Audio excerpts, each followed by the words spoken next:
안녕하세요. 허승용 회계사입니다. 벌써 5월입니다. 사업자분들이라면 이 시기가 어떤 의미인지 다들 잘 아실 텐데요. 2024년 기속 종합소득세 신고기간이 바로 시작되었습니다. 혹시 이런 생각 드시진 않으셨나요? 올해도 그냥 세무사님한테 맡기면 되겠지. 근데 내가 뭘 더 챙겨야 하는지도 잘 모르겠고, 혹시 괜히 놓친 게 있다가 나만 손해보는 거 아니야? 이런 생각이 드실 수도 있는데요. 맞습니다. 실제로 종합소득세 신고는 어떻게 준비하느냐에 따라 수백만 원의 세금 차이가 날 수도 있는데요. 특히 세무대리인을 통해 신고를 하더라도 사업자가 어떤 자료를 챙겨서 전달하느냐에 따라 결과는 천차만별이 될 수 있습니다. 그래서 오늘 영상에서는 2024년 기속 종합소득세 신고를 앞두고 사업자분들이 꼭 챙겨야 할 절세 항목 9가지를 체크리스트 형식으로 정리해 드리려고 하는데요. 이 영상 보시면서 하나하나 확인해 보시면 절세에 많은 도움이 되실 거라 생각됩니다. 5월 초가 되면서 2024년 종합소득세 신고 대상자에게 국세청에서 신고 안내문이 발송되고 있는데요. 이 안내문에는 2024년에 신고된 수익금액과 해당 금액에 따른 종합소득세 신고 유형이 안내되어 있습니다. 이때 표시된 수익금액은 과세사업자의 경우 2024년에 신고한 부가가치세 신고서를 기준으로 집계가 되고요. 면세사업자는 2025년 2월에 제출한 면세 사업장 현황 신고서를 기준으로 수익금액이 집계됩니다. 프리랜서의 경우 2024년 한 해 동안 소득을 지급한 업체에서 제출한 지급명세서를 기준으로 수익금액이 집계가 됩니다. 따라서 이미 부가가치세나 면세 사업장 현황 신고 시 매출액이 정확하게 신고되었다면 종합소득세 신고 안내문에 표시된 수익금액은 사실상 확정된 것으로 보시면 됩니다. 즉 이제 매출은 조정할 수 있는 부분이 아니기 때문에 종합소득세 절세의 핵심은 비용을 얼마나 잘 챙겨서 반영하느냐에 따라 달려있는데요. 이 중 첫 번째로 꼭 확인하셔야 할 항목은 인건비입니다. 정직원이나 프리랜서 등에게 지급한 인건비는 원천세 신고가 제대로 이루어진 경우에는 별다른 문제 없이 신고된 금액 그대로 비용으로 인정받을 수 있습니다. 따라서 이미 원천세 신고를 통해 반영된 인건비는 추가로 건드릴 부분이 없다고 보셔도 됩니다. 하지만 2024년에 인건비를 지급했음에도 불구하고 이런저런 이유로 원천세 신고를 하지 못한 경우에는 주의가 필요한데요.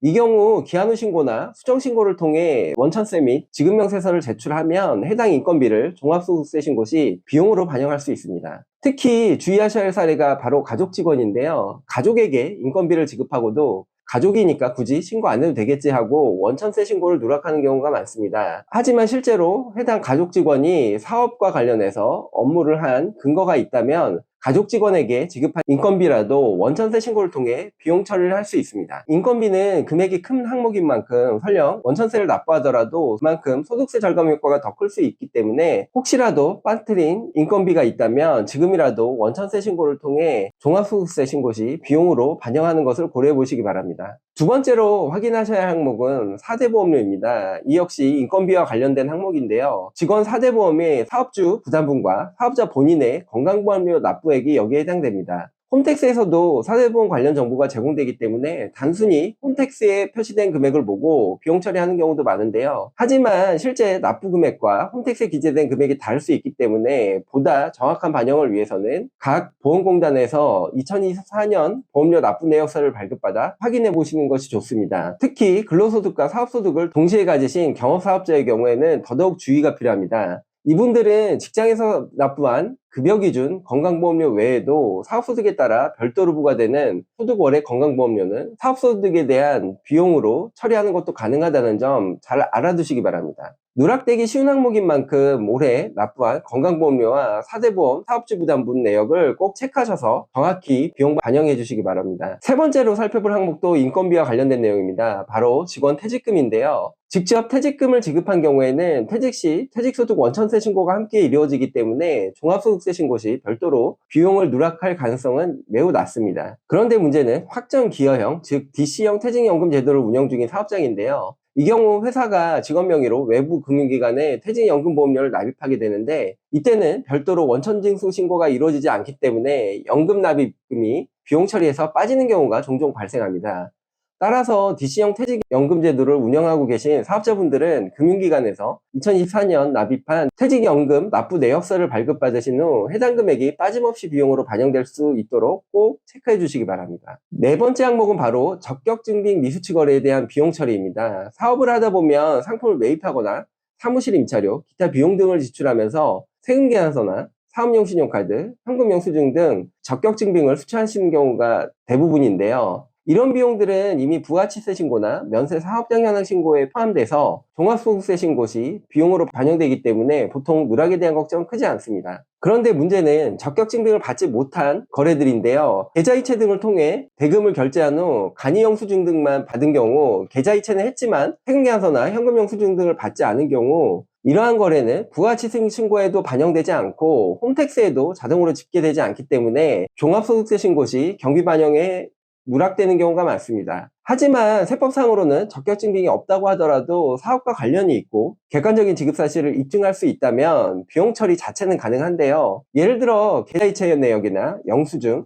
계약서, 거래명세서 등 이런 자료들을 통해 지출 사실을 입증할 수 있다면 비용으로 인정받을 수 있습니다. 따라서 2024년 한 해 동안 지출한 비용 중 적격 증빙을 받지 못한 항목이 없는지 꼭 한번 체크해 보시기 바라고요. 혹시라도 누락이 우려되는 경우에는 관련 내역을 따로 정리해서 세무대리인에게 꼭 전달해 주시기 바랍니다. 다만 건당 3만원 초과 거래인데 적격 증빙을 수취하지 않는 경우에는 거래 금액에 대해 적격 증빙 미수치 가산세 2%가 부과될 수 있으니 이 점도 주의해 주시기 바랍니다. 다섯 번째 항목은 해외 신용카드 사용 내역입니다. 요즘은 사업과 관련해 해외 사이트에서 상품을 구매하거나 인스타그램, 페이스북, 유튜브 등 글로벌 플랫폼을 통해 광고비를 지출하는 경우가 많은데요. 하지만 이와 같은 해외 신용카드 결제 금액은 아무리 사업용 신용카드로 사용했다고 하더라도 홈택스에서 그 내역이 자동으로 반영되지 않습니다. 해외 결제 내역은 종합소득세 신고 시 누락되기 쉽다는 점을 꼭 기억하셔야 하는데요. 특히 해외 광고비는 금액이 큰 경우가 많기 때문에 빠뜨리면 자칫 세금 부담이 커질 수도 있습니다. 따라서 2024년에 해외에서 사업 관련 결제를 하신 내역이 있다면 해당 신용카드사의 홈페이지나 앱에 접속하셔서 해외 신용카드 결제 내역을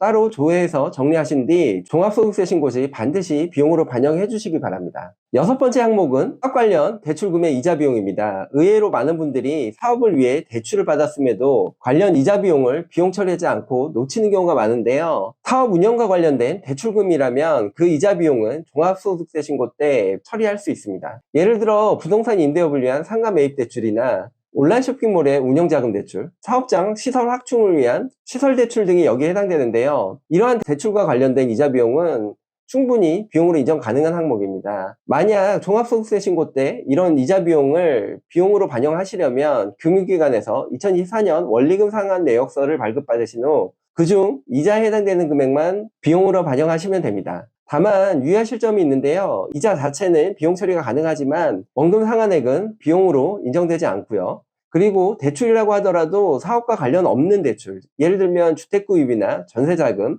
개인 소비 목적의 대출 등은 이자가 발생했다고 하더라도 종합소득세 신고 때 비용으로 인정되지 않습니다. 이 점 유의해 주시기 바라고요. 혹시라도 2024년 중 대출을 받은 적이 있다면 그 대출이 사업 목적 대출인지를 확인해 보시고 사업 관련 대출이 맞다면 이번 종합소득세 신고 때 이자 비용이 비용 처리에서 누락되지 않도록 꼭 챙겨보시기 바랍니다. 일곱 번째 항목은 사업 관련 거래처에 지출한 경조사비입니다. 사업을 하다 보면 거래처에 결혼식이나 부고 등 경조사에 축의금이나 조의금을 지출하는 경우가 많습니다. 이런 경조사비는 건당 20만원 이하로 지출하고 청첩장, 부고장 등 증빙을 갖춘 경우에는 접대비로서 연간 일정 금액 한도 내에서 비용 처리가 가능합니다. 특히 중소기업의 경우에는 접대비 한도가 최소 연간 3,600만원까지는 가능하기 때문에 2024년도에 거래처 경조사 관련 비용 지출이 있었다면 비용 처리에 반영할 수 있도록 확인해 주시기 바랍니다. 거래처 경조사비라는 점을 입증하기 위해서는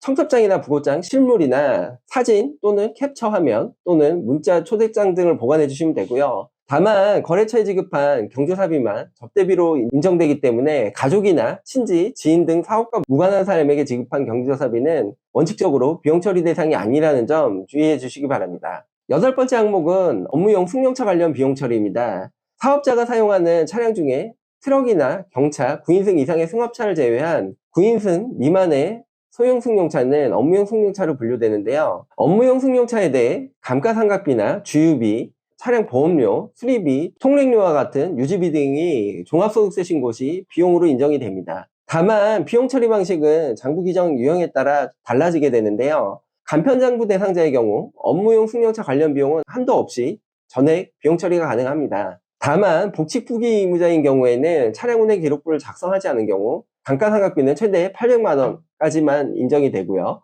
주유비 및 유지비 등은 최대 700만 원, 총 합계 연간 1,500만 원 한도 내에서만 비용 인정됩니다. 만약 차량 운행 기록부를 작성하는 경우에는 감가상각비를 제외한 차량 유지비에 대해서는 연간 700만 원이 넘는 금액에 대해서도 비용 처리가 가능하다는 점 알아두시기 바랍니다. 또 한 가지 유의사항은 업무용 승용차로 비용 처리한 차량을 중고로 판매하는 경우 부가치세 과세 대상이 되기 때문에 처분 시점에 차량 매각 금액의 10%에 해당되는 부가세 부담이 발생했다는 점 알아두시기 바라고요. 차량을 구매한 후 업무용 승용차로 등록을 해서 비용 처리하다가 단기간 내에 처분을 하는 경우에는 종합소득세 절세 효과보다 부가치세 부담이 더 크게 발생할 수 있기 때문에 이 부분 잘 고려하셔서 업무용 차량으로 비용 처리하실지 결정해 주시기 바랍니다. 업무용 차량은 감가상각비가 연간 800만 원 한도 내에서 비용 처리가 가능하고 유지비도 그 규모가 큰 경우가 많기 때문에 잘 챙기면 종합소득세 절세에 큰 도움이 될 수 있는데요.